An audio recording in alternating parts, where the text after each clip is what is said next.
അതായത് പല ആളുകളും ഈ ഫുൾ എ പ്ലസ് കിട്ടാത്തതിൻ്റെ ഒരു വലിയ സങ്കടത്തിലായിരിക്കും എന്നാണ് മനസ്സിലാക്കുന്നത്. കാരണം ഈ ഫുൾ എ പ്ലസ്സുകൾ മാത്രം ഇങ്ങനെ ആഘോഷിക്കപ്പെടുമ്പോൾ ഫുൾ എ പ്ലസ് കിട്ടാതെ പോയതിൻ്റെ ഒരു സങ്കടം പല കൂട്ടുകാർക്കും പല കൊച്ചു കുട്ടികൾക്കും ഉണ്ടെന്നാണ് മനസ്സിലാക്കാൻ സാധിക്കുന്നത്. പക്ഷേ ഞാൻ അവരോടൊക്കെ പറയാനുള്ളത്, എന്നോട് പല ആൾക്കാരും ചോദിക്കാറുണ്ട് ഈ ഫുൾ എ പ്ലസ് കിട്ടാത്ത കുട്ടികൾക്കുള്ള സങ്കടങ്ങളൊക്കെ പറയുമ്പോൾ സ്വാഭാവികമായിട്ട് നമ്മൾ പറയാം നമ്മൾ പരാജയപ്പെട്ടു എന്ന് നമ്മൾ സമ്മതിക്കുന്നത് വരെ നമ്മൾ ഒരിക്കലും പരാജയപ്പെടുന്നില്ലല്ലോ. പരാജയപ്പെട്ടു എന്ന് നമുക്ക് തോന്നുകയോ പരാജയപ്പെടുകയോ ചെയ്യുന്നത് പരാജയം നമ്മൾ സമ്മതിക്കുമ്പോഴാണ്.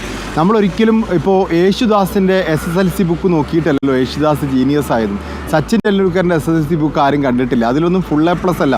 ഒരു ബോർഡ് എക്സാം കൊണ്ട് അളക്കാൻ പറ്റുന്നതല്ല ഒരു കുട്ടിയുടെയോ അല്ലെങ്കിൽ ഒരു വ്യക്തിയുടെയോ ജീനിയസ് അല്ലെങ്കിൽ കഴിവ് എന്ന് പറയുന്നത്. SSLC ബുക്ക് കൊണ്ട് അളക്കപ്പെടുന്ന കഴിവ് അവൻ്റെ മാർക്ക് എന്ന് പറയുന്ന ഓരോ വിഷയങ്ങളിലും ഉള്ളതാണ്. അതല്ലാത്ത എത്രയോ കഴിവുകളുണ്ട്. മാത്രമല്ല ഈ പാട്ട്, ഡാൻസ് ഇതൊക്കെ സാധാരണ കഴിവുകളായിട്ടൊക്കെ പുകഴ്ത്തപ്പെടാറുള്ളത്. നമ്മൾ ഈ ആലപ്പുഴ ജിങ്കാന സിനിമ കണ്ടിട്ടുണ്ടെങ്കിൽ മനസ്സിലാവും.